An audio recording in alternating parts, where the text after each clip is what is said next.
Okay, we'll just make a start then to this webinar. Thanks for joining in at this time. It's a bit weird doing these webinars. This meeting was originally just meant to be a small farm event in Stirlingshire, but it's been rolled out nationally now for this webinar. So thanks for taking the time to log in, and hopefully you find the content useful. And as I said, any questions, please put them through in the questions tab, or at the end we'll be taking questions there. So there is basis points as well for doing this webinar. I know Stephen Jacob, the CEO, explained that there's been some changes this year to points and how they can be carried over to next year. They're not being so strict with all the meetings being cancelled, but they're still needing collected. So there'll be 2 points for listening to this webinar today. So yeah, there's really 2 parts to this webinar. My colleague Neil Havis is going to be taking us through some disease control programs, and I'm briefly going to speak on how we should be using up the chemical and disposing of it correctly. So hopefully you've got yourself a coffee and you've managed to join fine, and that you can hear us okay. Please let us know in the comments if you're struggling to hear. So we're going to just make a start by passing over to Neil, who's going to take us through his presentation. I'm going to follow up at the end, and then with a question and answer session to final and to sum things up. So without further ado, I'm going to hand over to Neil, who's going to take you through his presentation. Okay, thank you, Jack, and morning, everybody. So as Jack said, I'm going to start today by going through talking about how we cope with chlorothalonil and disease control programs, what kind of options are available going forward for this season and the season ahead.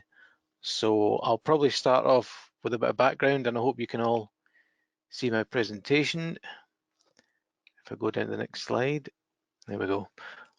Okay, so the general background to this whole talk and seminar I'm going to give is really about pesticide withdrawals, how that's come about, what effects the withdrawal of these pesticides is going to have on evolving diseases and resistance, and what kind of new products that we have. So I'll touch on the resistance issues which are around, how we manage them currently, how we can use new and existing products which are coming on market to not just replace chlorothalonil, but to replace some of the major ag chem inputs that we've had, and touch on the chlorothalonil withdrawal, obviously. So as you're all well aware, I'm sure, the authorization ended at the 20th of November for sale and distribution, and the use update is the 20th of May. So really about 3 weeks to go for the safe use, disposal and storage of existing stocks. Okay, so one of my colleagues, Andy Evans, did some work for the Plant Health Centre in Scotland, looking at the threats to existing pesticides. So that if you look on the left, the pie chart you see is the number of products which are authorised for use in arable production and also horticulture. They're colour-coded into high risk of loss, medium risk of loss, and low risk of loss in a nice traffic light system. So red, high risk, yellow, medium risk, and green, low risk. And you can see we're quite fortunate in that we have 19 at low risk of loss, but there's still 12 high risk and 19 medium risk. And if you can look to the pie chart on the right, what that means in terms of production. So if we were to lose the high risk fungicides and pesticides, you would see potentially £98 million loss in terms of production. Thankfully, not so much with the medium risk, but if we were to lose the low risk ones as well, you can see 600 million. So that's a severe financial hit to the sector if we were to lose all these pesticides at the same time. So Andy did this work, but he also broke down these pie charts into sectors. And you can see in the top left, we have the cereal sector. So if we've lost the red, the high risk compounds, the potential loss is 6.2 million, which again, although it looks quite small in the value of that whole pie, is still a substantial amount of money. If we lost the amber products as well, it's another £10 million lost to production. You can see compared to oilseed rape on the right, to cereals, again, there's a situation where it doesn't look so bad if we lose the high risk and the medium risk compared to the value of the sector.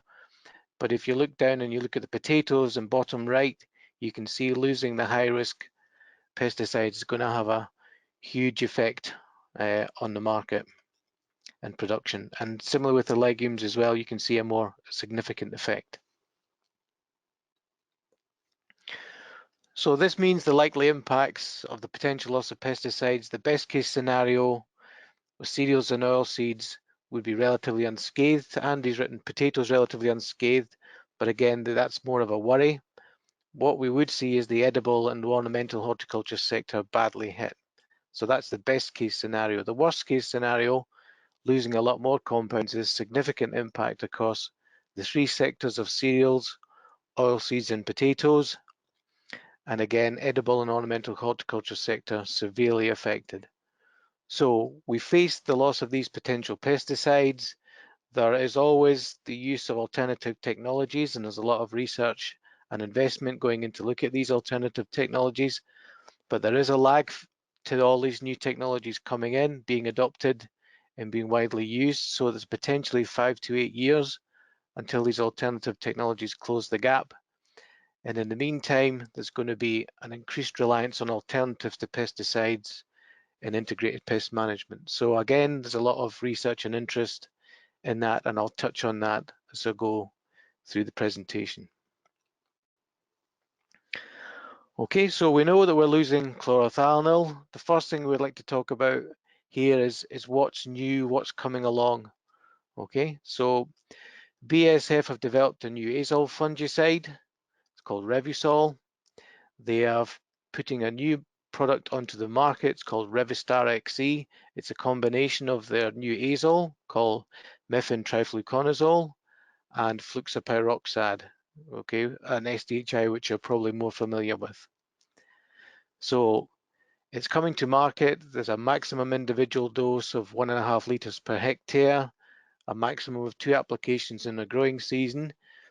So in terms of wheat production, you can use Revistar up to growth stage 69, which is the end of flowering. But if you're thinking about using it in a barley crop, and specifically a malting barley crop, you have to use it before growth stage 45. So that's important to bear that in mind if you are thinking of using it. And we'll touch on why you might think to use that in a barley crop when we come to the barley section in a minute or two. Okay, so Revistar is approved for wheat, barley, oats, rye, triticale, spelt, and durum wheat.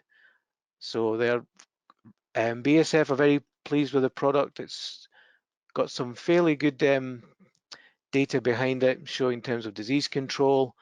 On the right-hand side, I hope you can see there's an untreated plot from the fungicide performance trial called Shale in East Lothian last year. So you can see untreated, and below it you can see Revistar at recommended dose. Okay, so it looks quite good there in that picture. The other major product which is coming to market this year is Inotrek, which is produced by Corteva. So it should be launched for wheat this year. It contains fenpicoxamid. So this is a new product. It's a natural product produced by a fermentation process rather than complete chemical synthesis. So I'm sure you're all familiar with the strobilurin group of fungicides, which are called the quinone outside inhibitors. So the Inotrek is a brand new mode of action. It's quinone inside inhibitor. So it's a slightly different location in terms of its mode of action. It does the same as the QOIs. It blocks mitochondrial respiration. So it stops the fungus respiring, and the fungus has to respire in order to grow and do its natural functions. So brand new product. This is the first time we've had a new mode of action for a while. The good news is there's no cross resistance to the existing cereal fungicides, but the bad news is, of course, it's a single site, so it has to be carefully stewarded. I'm sure you all remember how interested and excited people got when the QOI fungicides came along, but unfortunately it took 4 or 5 years for resistance issues to rear their heads. And now for a lot of pathogens we look at, the QOIs are no longer effective. Okay, so Inotrek itself, they recommend to be used once, and obviously for stewardship, they want it to be mixed with other actives to minimize the risk of resistance development. It's best used as a protectant. We say that about all fungicides. They are all better as protectants rather than curatives, but for Inotrek, they recommend best as a protectant. So the wheat product, I think they're going to sell solo and allow more mixes, but speaking to Corteva, the barley product they do produce will be a co-formulation with prothioconazole. Okay, so those are two new products coming to market. In terms of what's available to replace chlorothalonil, obviously the one which people think about probably first of all would be Fulpit, produced by Adama. It's a phthalimide fungicide. It's been around since the 1950s, so a bit like chlorothalonil, it's been around a long time, but it still has activity. So the major forms you might see Fulpit marketed to you are in terms of Arizona, which is the straight Fulpit, or Manitoba, which is a mix of Fulpit and epoxiconazole. Okay, and we'll see a bit more about Fulpit's activity as we go along. The other multisite which is being discussed a lot, especially in wheat, is Mancozeb, which is marketed by UPL. Again, this has been around since the 1960s as an antifungal dithiocarbamate. So if any of you grow potatoes, you're probably more familiar with this product as a blight controller, but it does have low control against wheat mildew, against rust, and moderate control of Septoria. And because it has this multi-site activity, so it would fit in well in a stewardship program. Again, it's something which is attracting a lot of interest. One of the things Mancozeb also has, it also contains manganese and zinc. So as well as an application of a fungicide to control disease, you're also giving a nutritional benefit to the crop. So UPL market this product for wheat.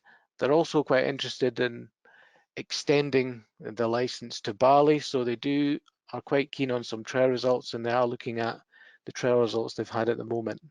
I'll say a bit more about UPL when we get to the barley section. Okay, so I thought I'd quickly review where we are in terms of fungicide performance. These are the fungicide performance curves produced by AHDB. I hope you're all familiar with. Basically, a single shot of fungicide is applied, and then disease levels are assessed in the crop.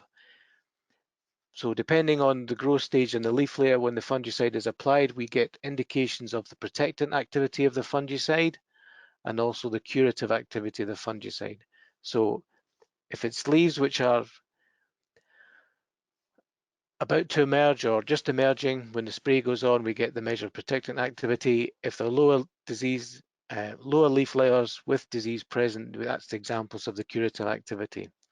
And HDB, they split these results into two. So usually you get two graphs from every year. On the left-hand side is the results for the mixtures, and on the right-hand side, the result of the straight products. So you get a comparison.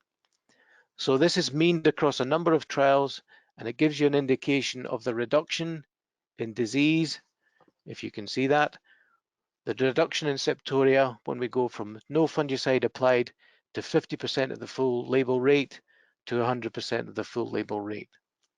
Okay, so these are results from 2019. This is meaned across 5 trials, and here's Revistar. Here's the new BASF product, and you can see it looks quite significantly ahead of its competitors in terms of Septoria control in 2019. Okay, so Revistar is there. Just above it is Ascra X Pro, which is the Bixafen fluopyram prothioconazole mix. And the blue line is the Alatasera, which is the solenotinol plus prothioconazole mix. And we also, you can see there's a red diamond. So that's Bravo, just for comparative purposes. So you can see where Bravo's activity sits compared to these combination of or mixed fungicides. On the right-hand side is the straight products. So the light blue line you can see is prothioconazole, and the blue line is the Imtrex or fluxapyroxad. So you can see what the fluxapyroxad is adding to the Revistar performance. So you can see again it's quite good against Septoria, but you can see that additional bonus from having the new azole present. Okay, so that's what we have at the moment from 2019. Just put some pictures in from the FP trial to show you what it looked like. So this is the fungicide performance trial, one of the 5 I mentioned. This is in East Lothian at Cold Shield, so that's your untreated plots. This is the 30th of July.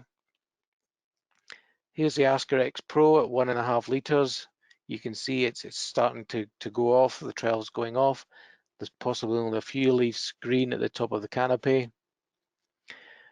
This one is Bravo, so again, you can see more green in the crop. There is some green leaf area left, and you can see also the stems look significantly more green.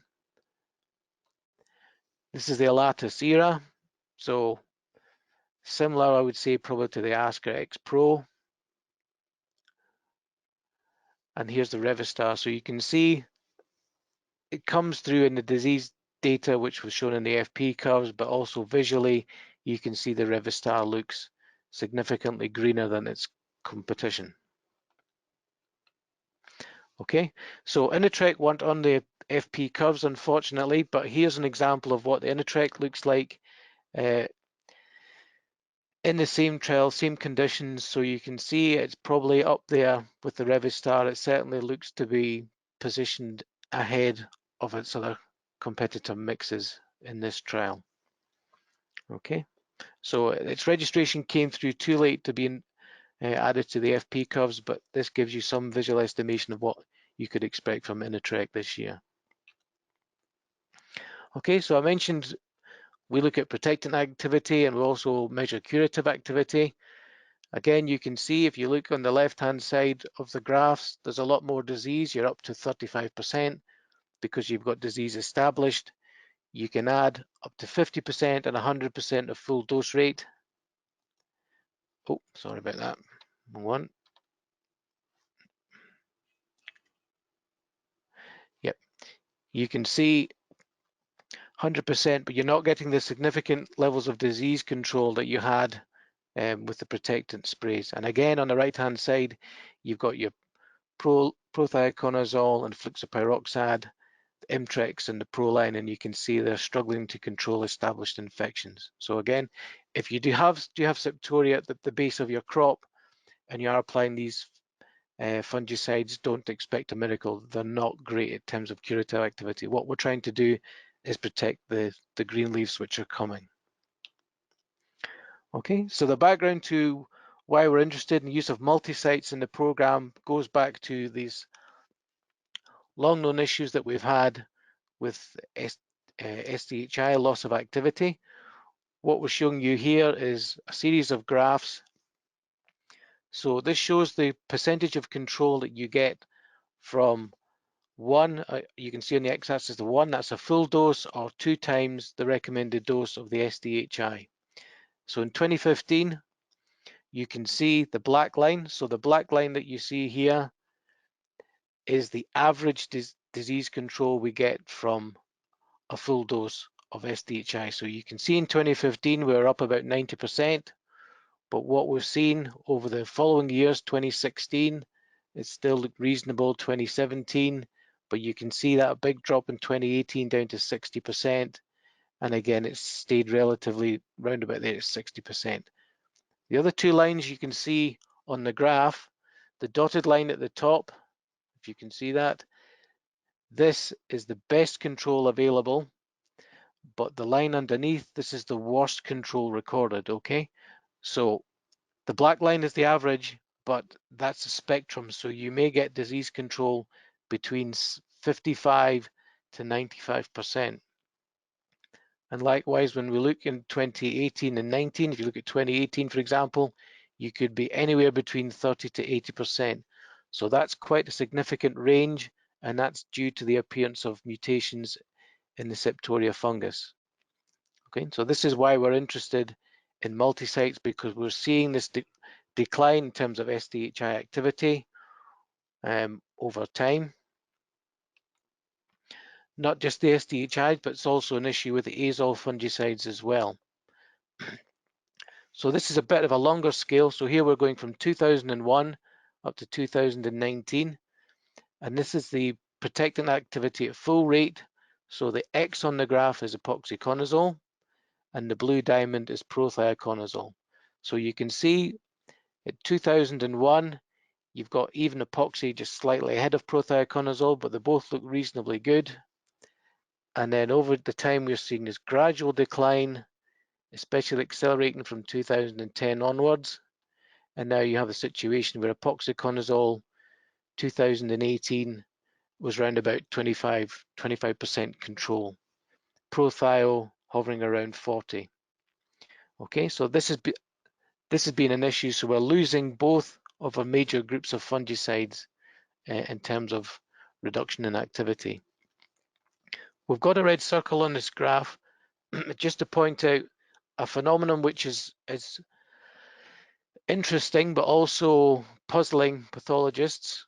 What we've seen after the long hot summer of 2018, in 2019 you actually saw an increase in the levels of control achieved by prothioconazole against Septoria.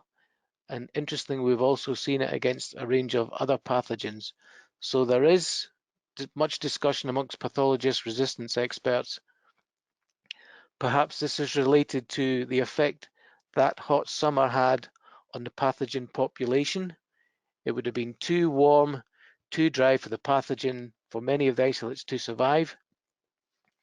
We know that when pathogens mutate to develop resistance to fungicides, there's sometimes what's called a fitness penalty, so they may not be able to survive extremes of conditions such as even wintering or drought conditions, and it may be that droughted summer of 2018 meant that some of these pathogens did not survive, and we've got to a more sensitive population. So we've almost gone back a bit in terms of this curve, okay?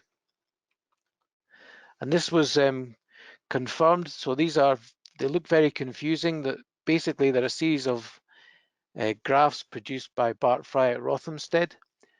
And what they do is they look at the sensitivity of Septoria isolates to the different fungicides. So on the left, you've got epoxyconazole, on the right, prothioconazole.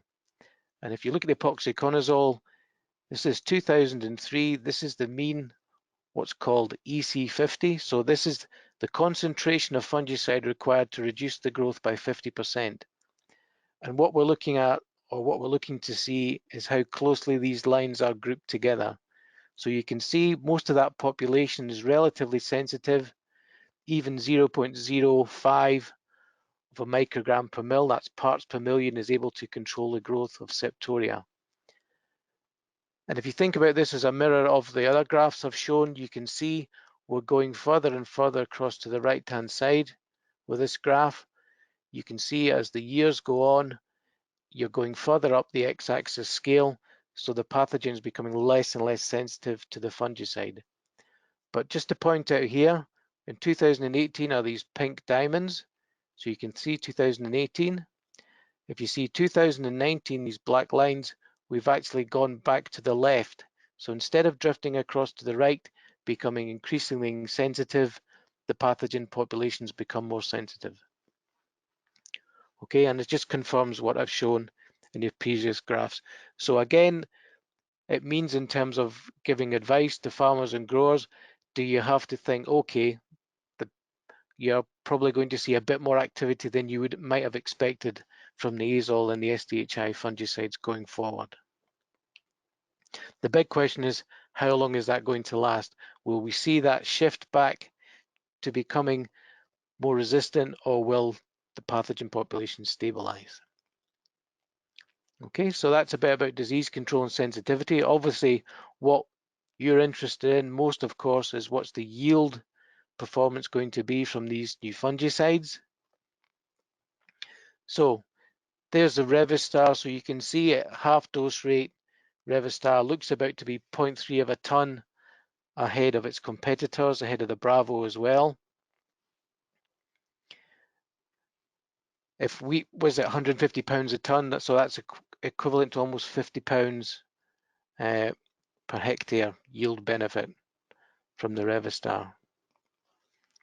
Okay, and on the right hand side we've got the straight products. So you can see the mixtures are ahead of the straight products in terms of trial yields, and again you can see the Revistar, because of its good Septoria activity, is quite ahead of the Ascra X Pro and the Elata. Again, if we mean that across a larger set of trials, so this is 20 trials over the 3-year period from 2017 to 19, you can see Revistar is still carrying ahead of its competitors, and you can see Bravo on its own, it's well ahead of that. Okay, so Revistar looks to be a significant step up in terms of Septoria control and yield response, and we would expect Inotreq to probably be up there chasing the Revistar in terms of yield response. So obviously, because we're losing chlorothalonil, you'll want to know where Phoenix stands in terms of activity. So I had to go back a good few number of years because Fulpit, as its trade name's Phoenix, has not been in the FP trials for a good few years. But on the right hand side, you can see we have a couple of graphs here. So you've got the green dotted line, which is the Bravo. You've got the red triangle for the Bravo. This green line is the Fulpit. So you can see where Fulpit stands in terms of protectant activity.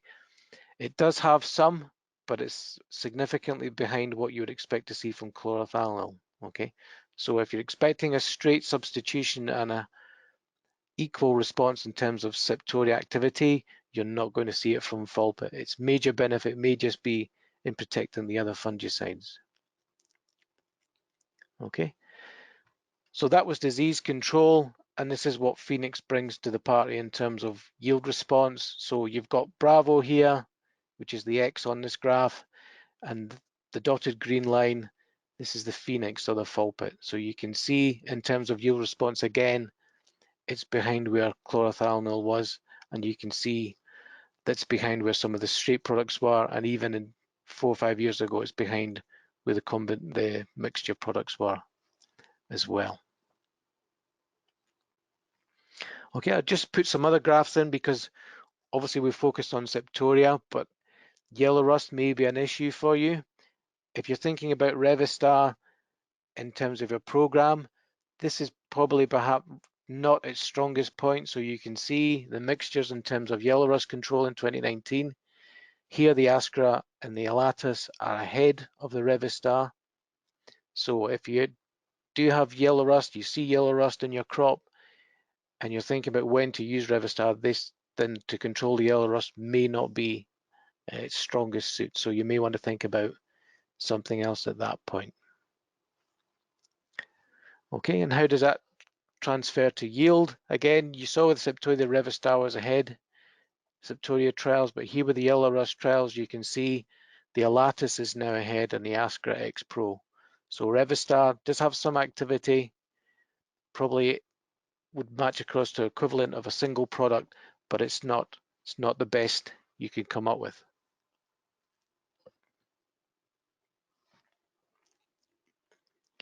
Okay, in terms of brown rust, it's again Revistar is better than the Ascra X Pro and brown rust. So not so good in yellow rust, but brown rust, it looks reasonable.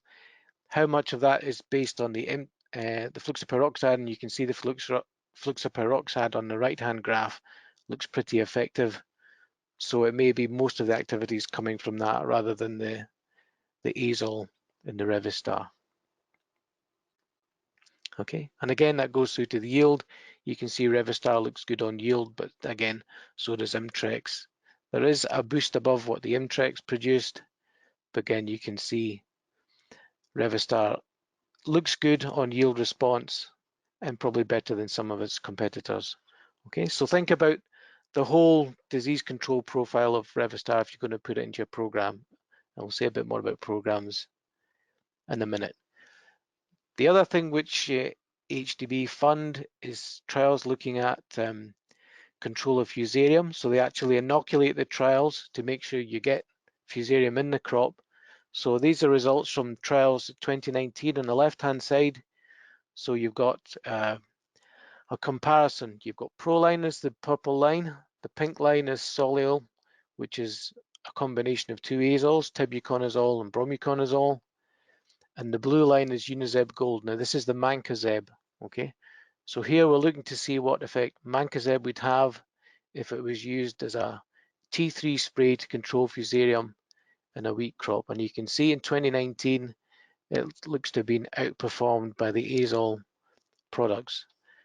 If you mean the results over a number of years, and we like to do this because you can get exceptional years, disease pressure can be high or disease pressure can be significantly low. So if you mean it over 2018-19, you can see that the Unizeb Gold doesn't look so bad against the azole competitors, but again, it's still behind.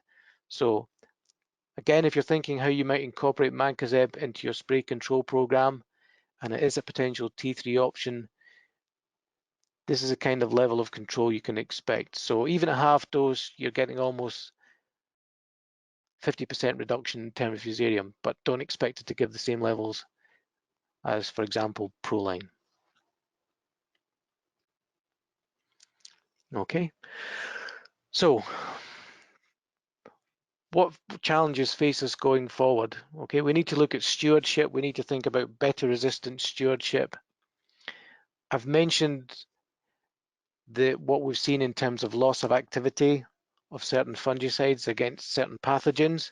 If there's a heavy use of any active ingredient, you're going to select for resistant individuals. So again, we need to think carefully about how we use this new chemistry, how we mix it up, and try and avoid the development of resistance.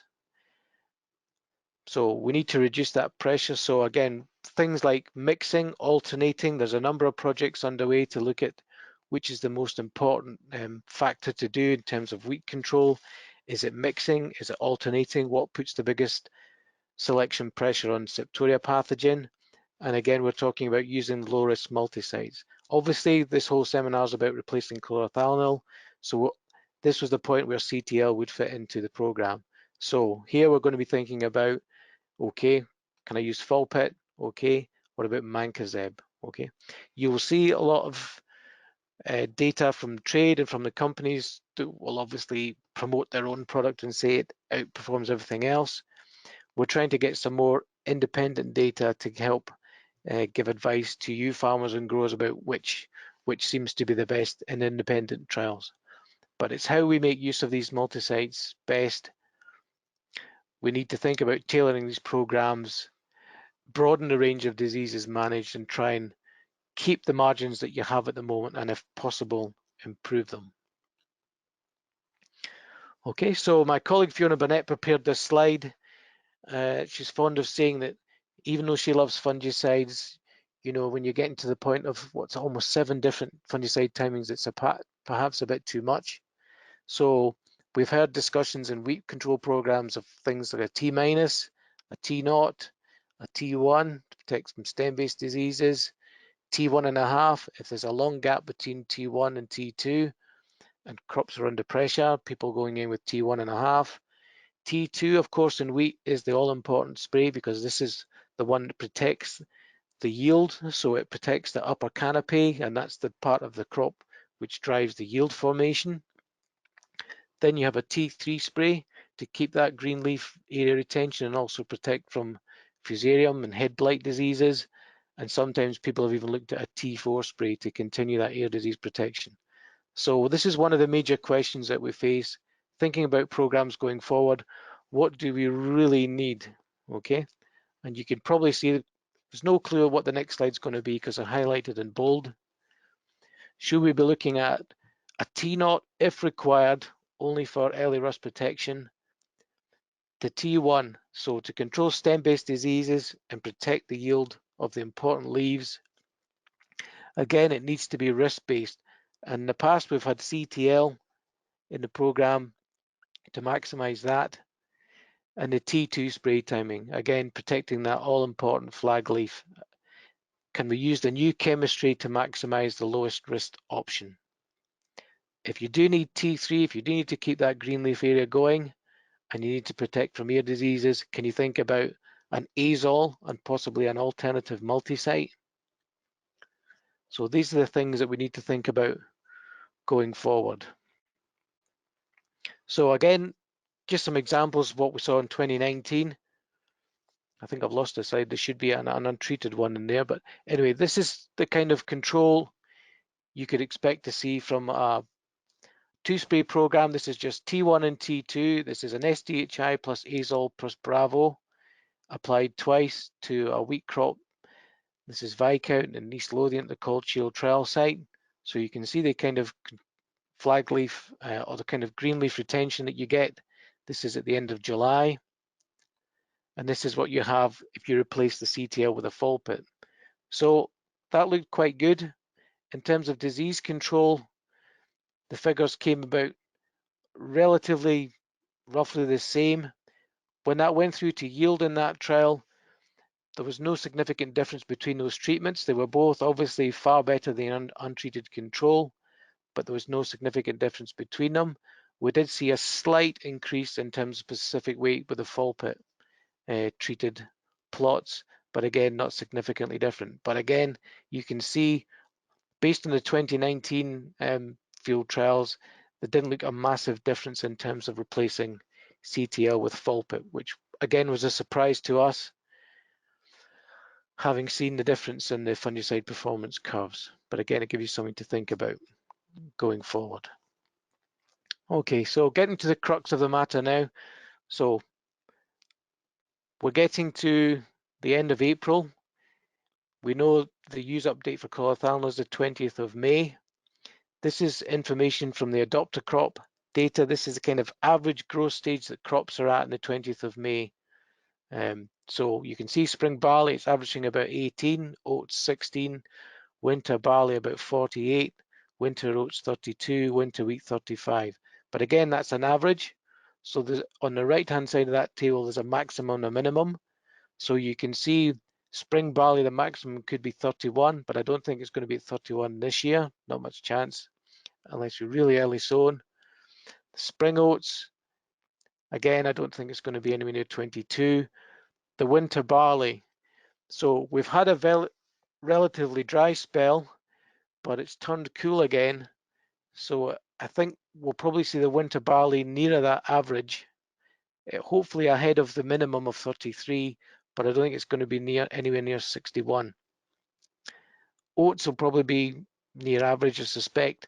But again, the wheat, so the average is 35, the maximum 41. So the 23rd of April, the information that went in this year said that most of the wheat crops in the stalling area were around about 31. So we're going to be close to maybe the average, even if we get a relatively warm spell. So possibly not the maximum end, but beyond the minimum at least. So you need to think about where you are in terms of your disease control program. Are you past T1? Are you close to T2? Do you risk the CTL with an early spray, or should you try and get a late T1 on? Okay, so we've given some scenarios here in terms of strategic planning for 2020. If you have a late sown wheat crop, hopefully you got CTL on the T1. As I said, the 20th of May is probably going to fall between that T1 and T2 timing. So for T2 to protect that upper canopy, you're going to be looking at the SDHI azole options plus an alternative multi-site. And again, it's likewise for T3, you've got to think about an alternative azole plus that multi-site. If you've got a resistant variety, again, you'll have hopefully got your T1 spray on. Thinking about your T2 range of SDHI azole, and we've talked about some of the options available. Think about the alternative multi-site for the T2.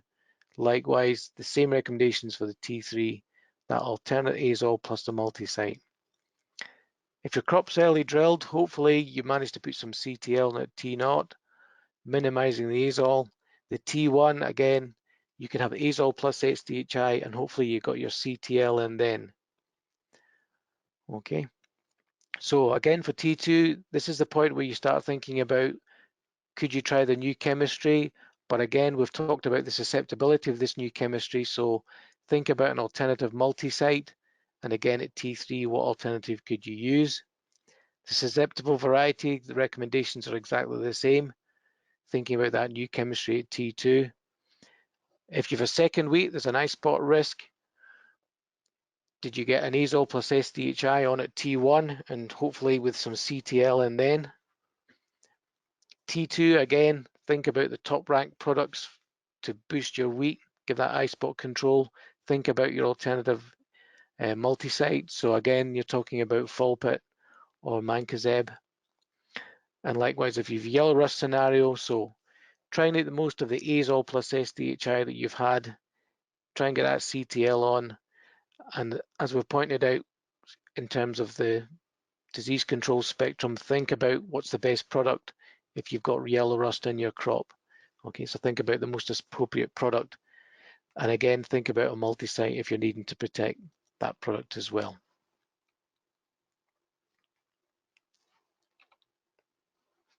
Okay, so in summary then, the wheat fungicide programs for 2020 is all about maximizing that use of CTL up to the cutoff, thinking about the alternative multi-sites after it, try and get that balanced mix of the systemic products that we have, try and limit that dose and application number of individual actives where you can.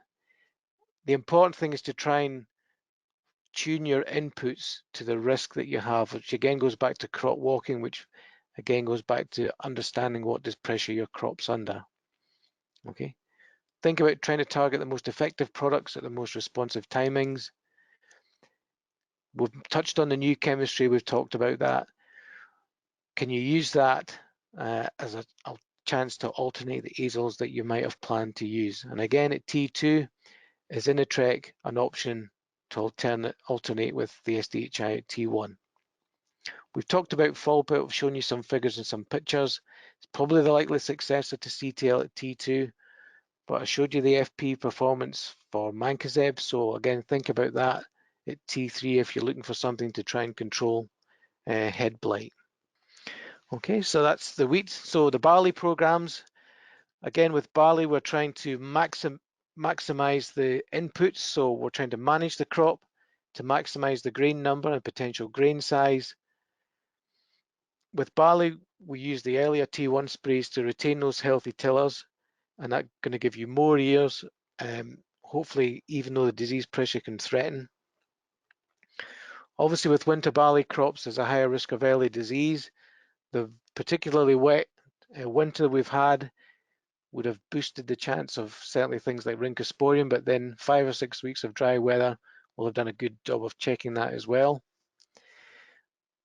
With spring barley, we get much lower risk at T1, and because we have some fairly resistant spring barley varieties certainly to mildew, that gives you scope to reduce your T1 input and focus more on T2. That T2 timing at growth stage 49 needs to give you sufficient protection of that canopy after flowering to make sure the grains fill to their complete capacity and give you the yield that you're looking for. Okay. So what we found over a number of years is that the trials that we've done show that the later sprays, anything post T2, don't yield, and you should really think about omitting them from recommendations. We don't really recommend anything onto barley after T2. Looking at the FP curves that we've had previously, so this is Rhynchosporium 27 to 19. Here you've got your Siltra, Elaticera, Priaxor. So Priaxor is a combination of fluxoperoxide and pyraclostrobin, so it's an SDHI and a QOI fungicide. So on the left-hand side, on the right-hand side, you've got Proline, which is prothioconazole. You've got Comet, the Strob on its own, or QI fungicide, and Imtrex, the fluxoperoxide. So you can see there you've got pretty good control of Rhynchosporium from all the mixtures and the straight products as well, with the exception of pyraclostrobin. And again, that's another story of a gradual decline in terms of efficacy of a fungicide, similar to the Septoria graphs I showed you. We've seen this decline in control of Rhynchosporium from strobilurin fungicides steadily. The fact it's been a steady decline rather than a sudden decline makes us think it's not the G143 mutation that confers complete resistance, but another alteration in the DNA of the target pathogen. Okay, so that's Rhynchosporium protect activity. We never know with net blotch. There can be high net blotch years or low net blotch years, but again, this is just some indication. If you are walking your crops and you can see some net blotch coming in, if it does turn a bit warmer, it may become an issue. So you've got good control there from the Siltra and the Alatus. On the right-hand side, you've got reasonable control from everything, apart from the kayak, which is Septoria. Okay, so there's a good few options in terms of net blotch control. Now, we'll come to Ramularia. So it was much documented in 2017. We saw that significant shift in terms of efficacy of the azole and the SDHI fungicides to control Ramularia. The FP curves from that year were a complete straight line across the graph. There was no significant control. The only fungicide, which showed any activity was chlorothalonil in the form of Bravo or as part of a mixed product. So I've mentioned previously we saw this shift in Septoria triticide in terms of sensitivity to fungicides from 2018. What we've seen, not just in the UK, but it's also been reported across Europe, is also a shift in the pathogen population. So in 2019, in the fungicide performance trial, we actually did see some activity from the Pro line. You can see the blue line on the graph. You can see the green line, which is the Bravo, and you can see the yellow line, which is the Revistar XE. So there is some activity from the azole fungicides.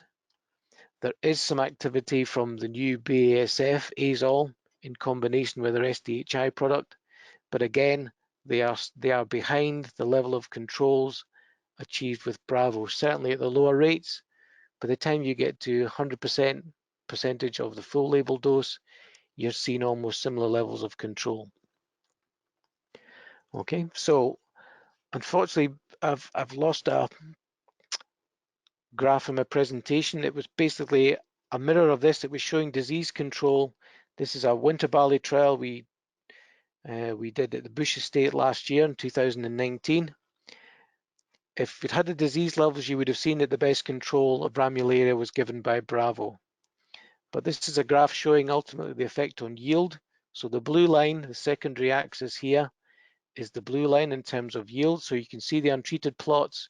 You're talking a yield of around about 6.5 tons per hectare, and comparing that with the disease control offered by all of these different products at a T2 timing. So the trial had a cover spray of Proline and Comet, and then these were the T2 options. So there was Bravo as T2, Proline as a T2 spray, Helix, pyroxamine, Comet, Fulpit, Laminator Flow, just liquid Mancozeb, Septoria, no T2 spray, the Cyflamid, and Talia and Imtrek. So we're looking at any products which were currently recommended, even mildewicides, to see if they had any effect on Ramularia control. I can show you some graphs in a minute to show you what effect it did have on Ramularia from a mirror trial in Ireland, but this is just to reinforce what effect you could see in terms of yield. So there was a lot of disease in the crop. It's winter barley crop. There was lots of mildew. There was even net blotch and also Ramularia. So the biggest yield response, you can see you're pushing 9 tons per hectare compared to 2.5 tons per hectare above. The untreated plots is from a Proline Comet followed by a Comet, and this probably just reflects the disease spectrum that we had in the trial. Okay, so this trial will be repeated in the next year, hopefully with just Ramularia in the trial and not everything else, but you can see the effect the fungicide had. Not so great in terms of specific weight, but there is an increase in 1,000 grain weight, and there's the definite yield benefit from using fungicides. If you look here, you want to compare the Bravo, so Bravo at T2 timing, comparing that with Fulpit. Okay, so they both give an increase over the untreated, but neither of them is significantly different from each other, not in this trial anyway. Okay, so this is the graphs I was talking about. This trial, there was a mirror of this trial done in Ireland, and this is the Ramularia levels which were seen high in the leaf 1 in the canopy. So that's the flag leaf. So on the left hand, this is the untreated, completely untreated. This is the cover spray, same cover spray, Proline plus Comet, followed by nothing else. So this is a chlorothalonil response. So this is the levels of Ramularia control you get from CTL. Here's the Revistar next to it. So you can see that ties in with what we saw from the FP curves. There's good efficacy against Ramularia, not quite the CTL levels, but it still looks fairly good. But if you go across this graph, you can see the Fulpit and even the Mancozeb are showing some activity in this trial against Ramularia. By the time you get across to Imtrex, Talius, Kayak, the control is not so good. Okay, so you're up about the levels of no T2 spray. Okay, so that's F-1. The leaf layer below that, again, you see a mirror, slightly higher Ramularia levels. This is the leaf layer that tends to show most Ramularias, leaf 2, which is the one below the flag leaf. So again, you can see the CTL is giving the biggest reduction in Ramularia.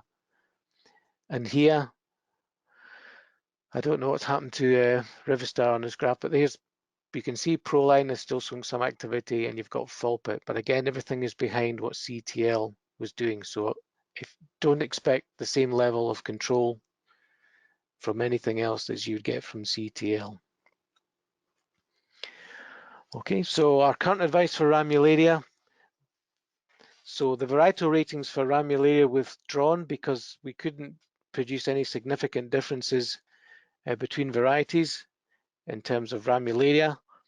This probably relates to the fact that the breeders have produced varieties from a smaller amount of lines. So everything was basically bunched up. So all the disease ratings would all have been about 6 and 7. So basically our advice is there are no resistant varieties for Ramularia. There is nothing completely susceptible currently on the recommended list, but manage them all and treat them all as moderate to susceptible. Okay. In terms of breeding solutions, we're working on that at the moment. We have a PhD student just starting trying to identify potential targets for breeders to try and incorporate resistance. We've relied on the multi-site CTL to control Ramularia risk, and it's been used at T1 and T2.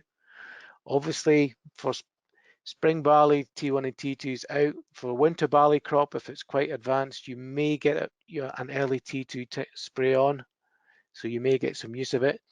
We are seeing some residual efficacy in prothioconazole in 2019. That Revistar efficacy sits between CTL and prothioconazole. So if you have a history of Ramularia on your farm, if we have a particularly warm and wet growing season which favors the fungus, Revistar might be an option you might want to consider. You've seen the performance of Fulpit. Mancozeb, again, it's not recommended for barley at the moment. There's a lot of discussion about the use of biostimulants and micronutrients. We did have a trial in the ground last year, but unfortunately we didn't get any Ramularia at the trial site, so it's too early to say. We know the expression of Ramularia symptoms in the crop are related to stress. So anything which can alleviate stress in the crop might help in terms of reducing Ramularia. Some stresses will be out with your control, so drought stress, light stress, but if there's any nutrient stress, any potential nutrient stress in your crop, then it's something that perhaps these biostimulants or micronutrients might help avoid. So again, maybe something to be considered. Okay, so thinking about strategic planning and timing. So as I've said previously, the winter barley, depending on how early your crop was sown and where you are, you may be approaching T2 timing as we get into May.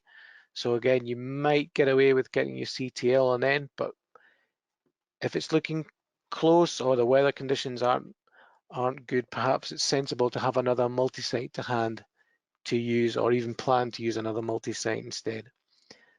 There is something to be said for fall pit in this trial, which in the previous year's trials, which is surprising because when it was in the FP trials for barley, it showed little activity against Ramularia. But again, this change in the pathogen population, the populations we have may have shifted. We've always said in the UK, fall pit was not particularly effective, but there have been results from Europe and also from Ireland where fall pit has shown a level of activity. So again, fall pit may be considered. If you've got a resistant variety, again, hopefully you've used your CTL with your low dose azole and the strobes at T1. Your T2 timing, think about another multi-site.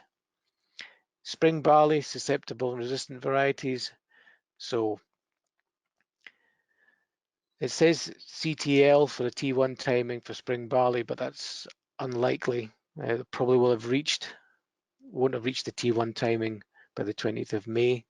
So again, you might want to consider having nothing. Again, walk the crop, see what the disease levels are like. If they're looking fairly clean, you may want to hold back your inputs for the T2. And again, think about prothioconazole and SDHI. So we'd have seen quite good results from the prothio SDHI mixes in 2019. So you may want to think about that.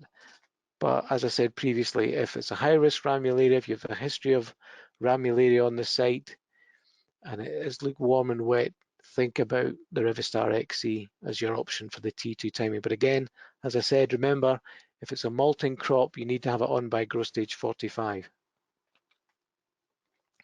Okay, so lastly, the take-home actions.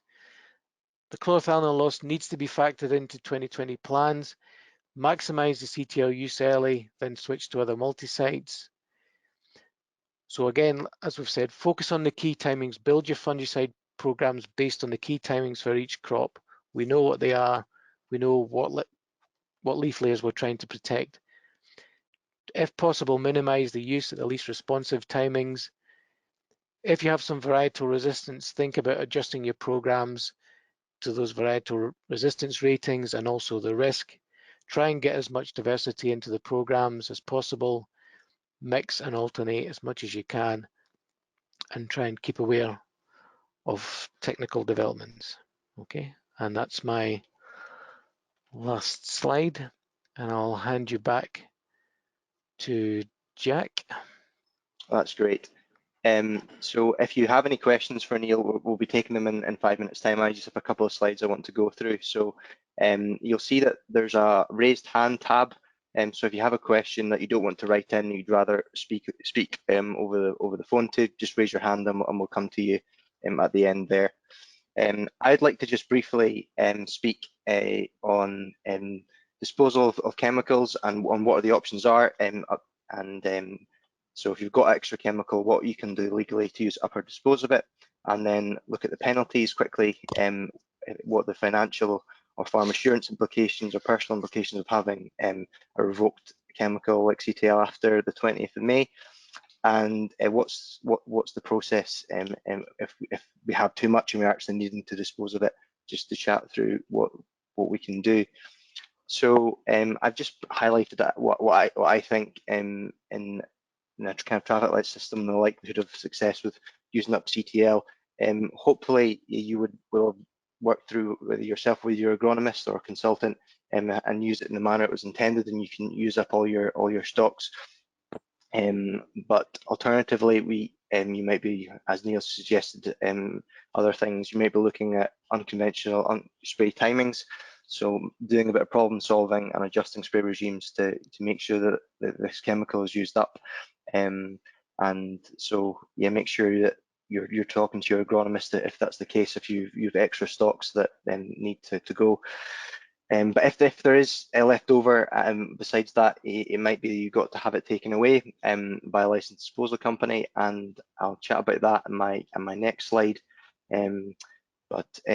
Yeah, just to say that things have changed a lot with COVID-19, and but as far as I'm aware, that these different businesses are still working, and so that's the case there. Inquiring whether your neighbours can use some. I think you can always ask, but I think in most situations, most people have their chemicals for the crop. And 5, you could inquire whether the supplier will take them back, though some of the suppliers that I spoke to over the last week have said that they're not taking anything back, and due to COVID-19, that stopped any kind of stopped a lot of deliveries of things. So it's worth the question, worth asking, but certainly not seeing that from the suppliers that I've spoken to. That might change in some of the people that are on the phone here, but and certainly I don't see any amnesty of taking back the chemical or the local authority saying so. It's worth getting in touch with your local authority, but I don't see anything from that being the case. So moving on to the next slide. What will be the penalties if you have extra chemical after 20th May, and this is found in either physically in containers on the farm or in spray records, or it's seen that it's been disposed of illegally. There's a number of things that could happen, just to kind of pre-warn, hopefully this won't be the case, but you could be liable for prosecution from the Health and Safety Executive. We've all seen the stories in the press over the years of people that have been fined for having out-of-date chemicals. But I think farm insurance, more importantly, there's that at risk if you're found to be non-conform to the standards. So normally, obviously there's different farm insurance bodies, but normally you're given a 28-day period to make sure you sort this. But I think it's more difficult when a chemical is revoked to get rid of it, and so we would advise as soon as you can to try and make sure you can use up the chemical, and so there's not found anything left in your spray records or physically on farm. And the financial penalty if the department come out and inspect you is a minimum is 5% if this is found in your spray records or physically on the farm. And this is a 5% on everything. So whether it's your basic payment scheme, if you're in the suckler beef support scheme, if you've LFA ground, etc., or and even EEC schemes and beef efficiency schemes, this can all be hit with a 5% penalty as a minimum. And if you've been in breach in the past, this could result in higher penalties. So just to bear that in mind. I know they're not doing any inspections at the minute, and there's the thought in the head that, well, COVID-19 changes some things, but remember that you need to keep these spray records, etc., and your chemical records 3 years in advance. So you don't want this to be in coming years looked back on and facing some of the consequences of that. So just to get a heads up on making sure your spray, everything's recorded down, so that we're not going to get any bother there. So if it is the case that you're needing, you've got extra drums and you're needing to get rid of them, work out what the volume you've got, and then get to your material safety data sheet of the chemical, whatever CTL product you have, and then get in contact with the waste directory. So there's a number there at the bottom of the page you can call, or you can just click on the link and put in your query and your quote, and there'll be different people get back to you quoting and giving you a price of what it is to take away.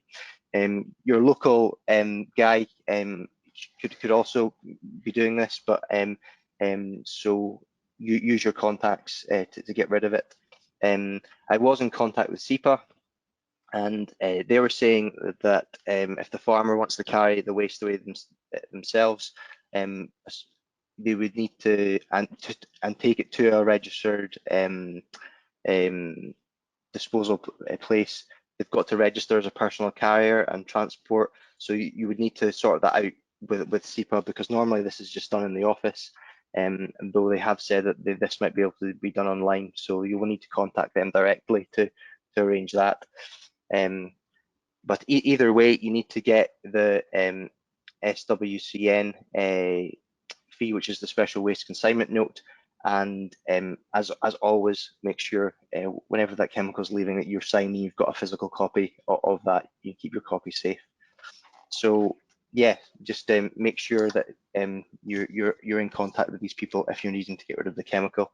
So just to reiterate, there's chlorothalonil is not the only thing being used up, and this list is not exhaustive, but just to make the point that there's chemicals being revoked all the time, and just to keep an eye on and make sure you're using up your stocks appropriately, and that there's nothing left over, you're not caught out. So yeah, just a quick few slides there from myself.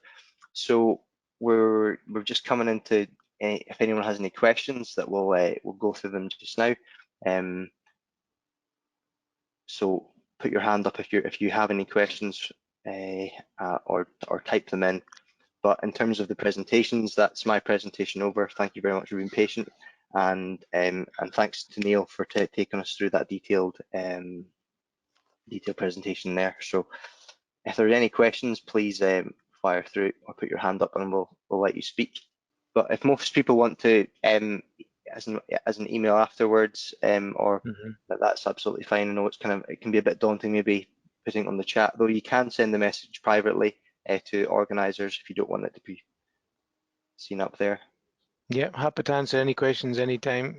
Thank you very much for taking part in this webinar. You'll have a link appear in your inbox to a quick short survey on this presentation from Neil, and if you could fill it out, that would be awesome. And because we're always trying to improve these events and these webinars, and after you've done that, I'll put your name down for collecting your basis points. So if you could do that, that would be much appreciated. Thank you very much. Okay, thank you.